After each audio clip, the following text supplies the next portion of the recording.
All right, let's dive right into one of the most fascinating sessions of the Law of One Material, Session 6.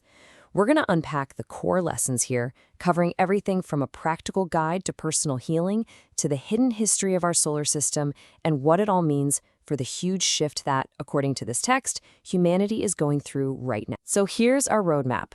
We're going to start with the personal stuff, actionable steps for healing. Then we'll zoom out and meet the cosmic messengers who delivered this information. After that, we'll uncover this wild story about a lost world that helps explain our unique human journey.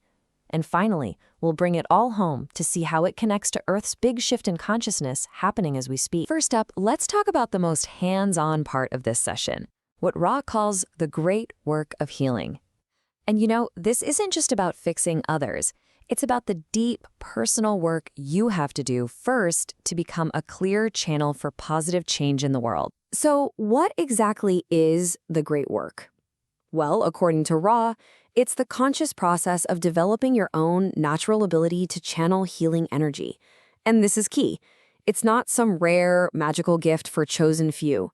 It's a skill, a potential that exists in every single one of us, just waiting to be cultivated if we're willing to do the inner work. And the advice for how to do this is surprisingly down to earth. It's really a three-part harmony. First, the mind. You have to train it to be like a tree, deeply rooted, balanced, and focused with a single pointed awareness. Second, you have to care for the body, making sure it's comfortable and ready to be an instrument for this work. And once those two are in alignment, the spirit can finally open up and become a crystal clear pathway for that universal intelligent energy to flow through. The whole point is to make what seems extraordinary totally ordinary. What other people might call a miracle, for the person who has done this work, it's just the natural state of things. It's the normal result of opening that door to what Ra calls intelligent infinity. It's not about becoming special. It's about becoming whole. Okay, so we've covered the what, this great work of healing. But who's telling us all this? To answer that, we gotta shift gears from the personal and go a little cosmic. The entity we know as Ra isn't one person or one being.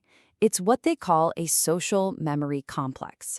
Just imagine countless individual souls, from the planet Venus no less, who, over millions of years, merged their memories and experiences until they became a single, unified consciousness.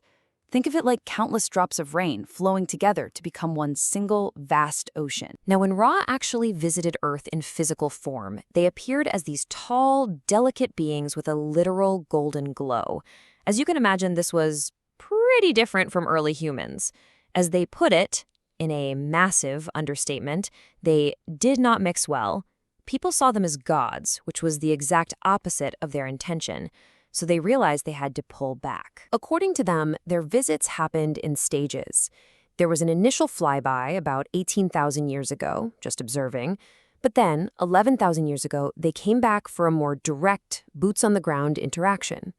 This is when they say they helped build the Great Pyramids, not as tombs for pharaohs, but as massive healing machines and centers for spiritual initiation. And how did they make the trip from Venus to Earth? No starship, no fancy tech. The answer is as simple as it is mind-blowing. We used thought. From their higher state of being, they could literally think themselves into existence here, creating a physical body that could survive in our environment. This cosmic history lesson goes even deeper. Ra reveals that the story of us, of humanity, isn't this simple, straight line of evolution on one planet. Earth actually became a kind of cosmic refuge, which has created this incredibly complex and unique tapestry of souls. To understand this, we have to rewind the clock, way back. About 500,000 years ago, a catastrophe somewhere else in our own solar system completely changed the destiny of Earth. It turns out there was another planet here, which they call Maldek. It was home to a civilization that, in a story that sounds eerily familiar, completely destroyed its world and itself through warfare.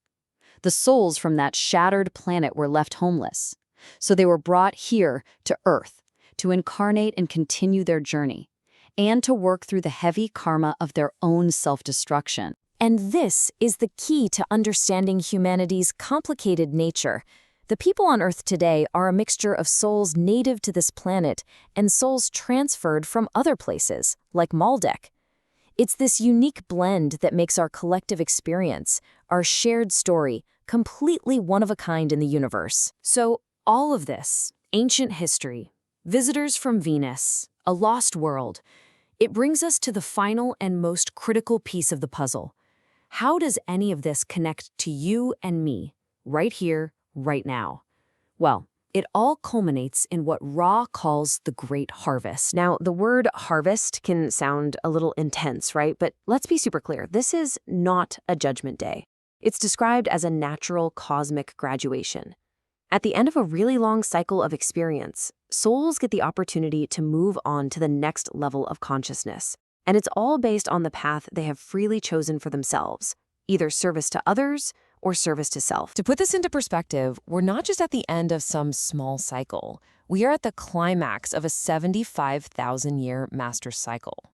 And the window for this transition, for this harvest, is incredibly short, just a handful of decades from when this was all channeled back in the early 80s.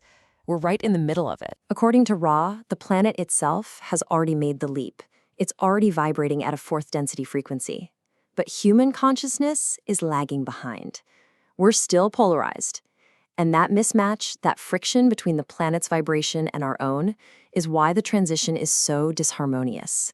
It's the source of the chaos and, to use Ra's term, the inconvenience we see escalating all around us. This leads to the ultimate question, doesn't it? If this is all a natural process of free will and choice, why interfere? Why break a cosmic quarantine to share all this information with a few people in the 1980s? And the answer they give is, honestly, it's just incredibly beautiful and moving. Their motivation boils down to compassion. It's born from their own past experiences with us. They searched for a long, long time to find a way to offer a kind of roadmap for this period, and it was all driven by this memory. We have walked among your people. We remember sorrow. So let's wrap this up. What's the bottom line? First, the great work of spiritual growth starts with you. It's personal. Second, our human family is this unique, cosmic mix of souls from many different backgrounds. Third, we are living through a massive planetary shift in consciousness. Remember, this isn't about being judged, it's about making a choice. At its heart, the entire message is a call to service, all guided by the simple, profound law of one. So I guess the only real question left is, how will you choose?